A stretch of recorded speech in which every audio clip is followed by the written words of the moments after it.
Get ready to fight from within. You're about to go behind enemy lines. Roger, 3-2. Goliath copies all. Go ahead. Target is surrounded by multiple firms entering what appears to be a residential area. Requesting permission to engage. Over. From the People's Republic of New York City, you're now going behind enemy lines with Gene Baradelli and Russ Gallo.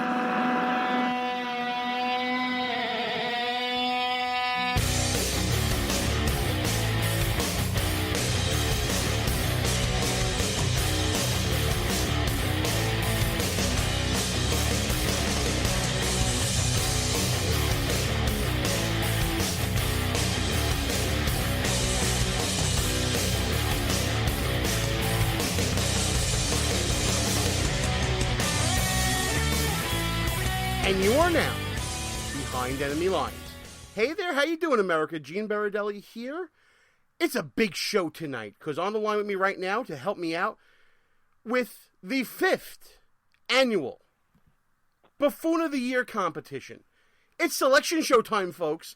Matt Fairley, our grand poobah of buffoonery, is on the line. Matt, you there, pal? Yes, sir, I am here. I am happy, and I am ready to dispense some buffoonish wisdom about buffoonish people. It's going to be a very, very happy show for us, man. For those of you who are uninitiated or uninformed about Buffoon of the Year, here's the deal.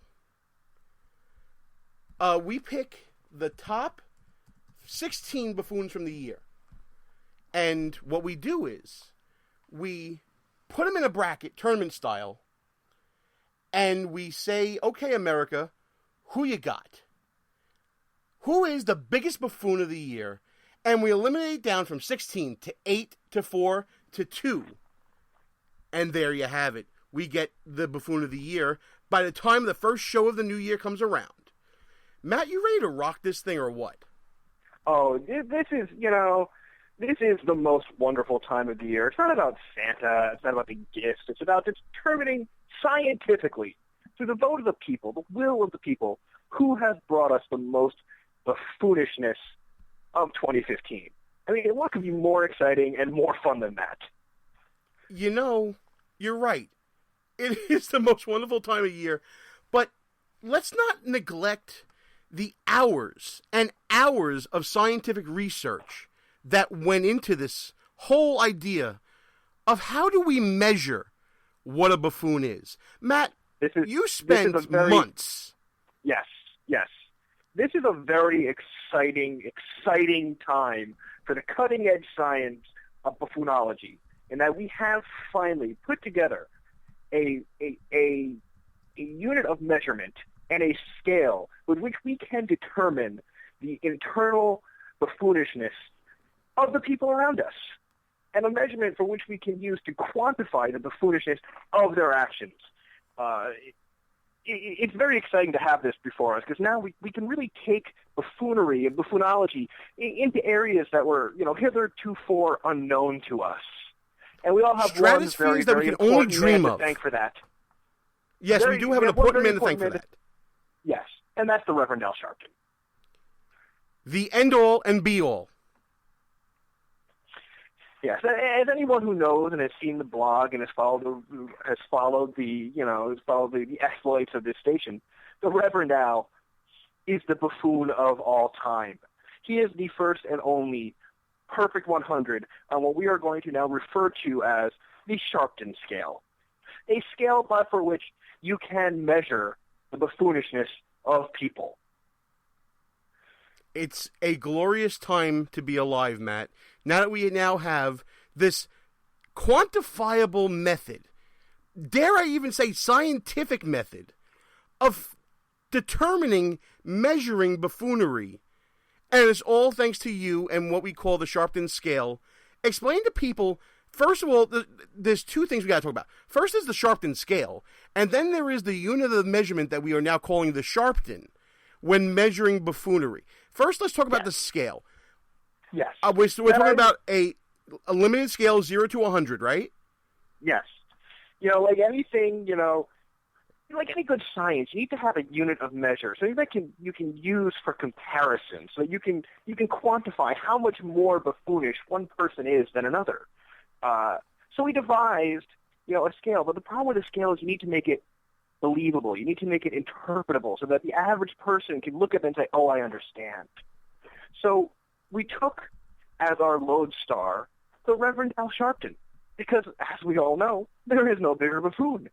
So we put him as the perfect 100, the omega of our scale, so that anywhere you get below 100, you know just that much less buffoonish you are than the good Reverend Al. And then we can make comparisons between people.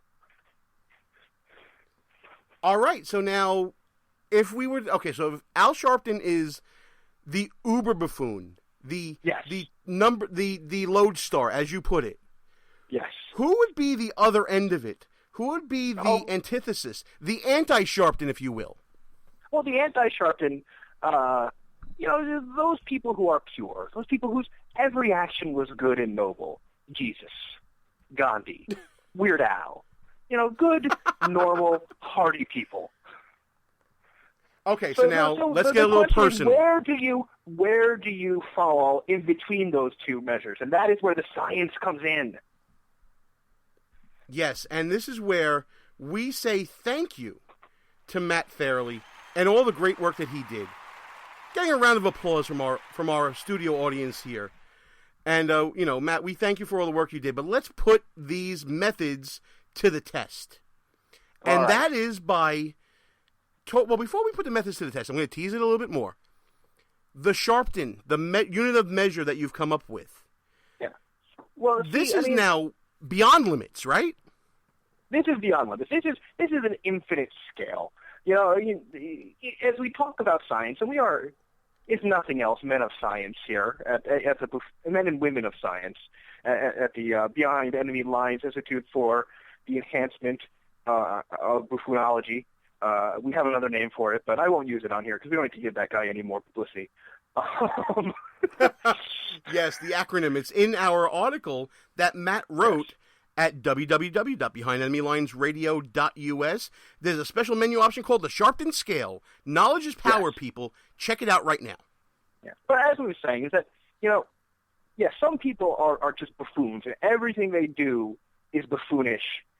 But there are, even those of us that don't score very high on the, on the Sharpton scale, can do some pretty buffoonish things.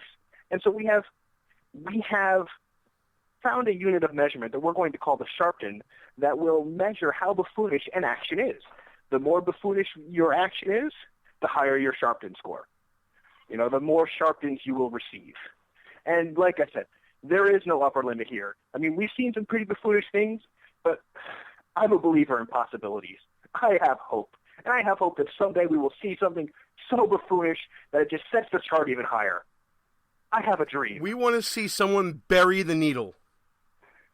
No, I don't want to see someone bury the needle. I want to see someone take the needle and break it off. This is so much fun, man. This is what I live for this show. Yes, the interviews are awesome. Meeting people like Ted Cruz is great. But we're actually promoting some good here by pointing out the faults in others in a way that educates and empowers the nation and the world, dare I say, to be able to correct behavior and stop this epidemic of buffoonery, not only in politics, but in our everyday lives. And that's really the point of this. I mean, science is for the betterment of mankind. And so we have developed this science of buffoonology, or we could call it Sharptonology if you like. I prefer buffoonology because, it's a little bit more accessible as a way that people can use it to evaluate their circumstances, evaluate other people, and decide which ones are the fools that deserve to be pitied, which ones are the ass-backwards people that deserve to be voted out of office, which are the people you just want to plain avoid. And you know what? I don't know if we've teased it enough yet, but in the chat room we have at www.behindenemylinesradio.us on our Listen Live page, they're demanding the brackets. But before we get to the brackets, because I want to tease it a little more, I want to talk about who didn't make the brackets. Who didn't make it into the top 16? The salacious 16, as we're calling it. Matt, there are It was going a to be some tough names year. on here that people are going to be very surprised about. It was a very tough year. There were some really hard cuts. You know, it's like Selection Sunday in March when every school is going to say, no, we're good enough. No, we're good enough to play for the championship. But, you know, sometimes you just have to make a cut. The most obvious one that, it's in the news a lot here in New York, Sheldon Silver. The Speaker of the New York State Assembly for 20 years, convicted on 7 counts of fraud. 7 counts. He's facing 130 years in prison. He did not make the list. Because, and let's say it right now, there's 2 reasons why. A, because he is currently newsworthy, he would have been the sunshine that would have cast a shadow on every other buffoon who worked so hard this year. And secondly, the act of buffoonery is probably greater than the buffoonery of the man himself. Like, Matt, the 7-count conviction and the acts that he committed, where would that fall on the unit of measurement to Sharpton? How many Sharptons would that be? I'm going to give this about 3 mega Sharptons. I mean, it's pretty high up there. I mean, he was convicted on 7 different counts of fraud involving misappropriation of millions of dollars of taxpayer money. But the thing is, as a person, Sheldon Silver is probably the most boring politician that has ever existed. He never says anything buffoonish. Frankly, he never says anything. I don't think anyone in New York could actually identify his speaking voice. And he's been in charge of the state for 20 years. So, I mean, it's about that balance it's about that balance of, you know, the internal buffoonishness of the person with the buffoonish acts that they have put forth. Absolutely. And on one end of the scale, Sheldon Silver just doesn't really rate. Another name that's left off glaringly to some is the man himself, Al Sharpton. Why was he left off the list, Matt? Well, first of all, at some point you just have to retire the number. You know, at some point you just have to say, you know what, we have to put you out to stud. We have to put you away. It's just not fair for everyone else anymore. And you know, that's the way it is. That's the way it is with the Reverend Al. I mean, he's clearly operating at a level that just blows everyone else away. But at the same time, it was a very quiet year for him. He's not running for office anywhere. He's managed to at least not show up at any of the controversies that have been going on, or at least if he has shown up, no one's cared, which is actually a really good thing for America.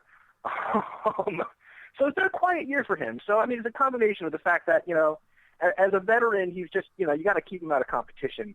But also, it was a bit of a quiet year for him. It was, you know, he wasn't really that controversial this year. Just, you know, more his standard bumbling grandpa act that he's got going on these days. Absolutely. And actually what we did here this year is we created a special honorarium for the Reverend Al, which we'll get to after the selection show, which we're going to do right now. Enough waiting. Bring it. Let's unveil the brackets. You ready for this, Matt? I'm ready. Start it off. No. I want to know, are you ready? Bitch, I was born ready. All right, here we go. Folks, as you know, this is a tournament-style bracket. It's broken up into 4 categories. Category A, bracket A, media buffoons. This was a very, very tough pick. In this bracket... Not a shortage of candidates. Oh, the personalities and the shows out there, they fought hard this year, let me tell you. But we found 4, some no-brainers, some possibly controversial to some. Yeah. So in the first matchup, we have NBC's own Brian Williams, the man who's been there and done that everywhere in history, versus the ladies of The View. Sleepy, Dopey, Bashful, Doc. I don't even know their names anymore. They switch them out so often. Matt handicapped this one for us. You got the man who says everything's been there, done that, versus the ladies that will stoop to no limit to shame everything conservative. This is an interesting matchup. On one hand, you have Mr. Williams, who has to be looked at as like a buffoon butterfly. We didn't know he had it in him. He'd been lying for so long. But then once you found out all the lies he said and all the things he made up over the years, you look back like, wow, this man's been a buffoon for decades, and we never knew. And this is the year he came out of his cocoon and let his buffoon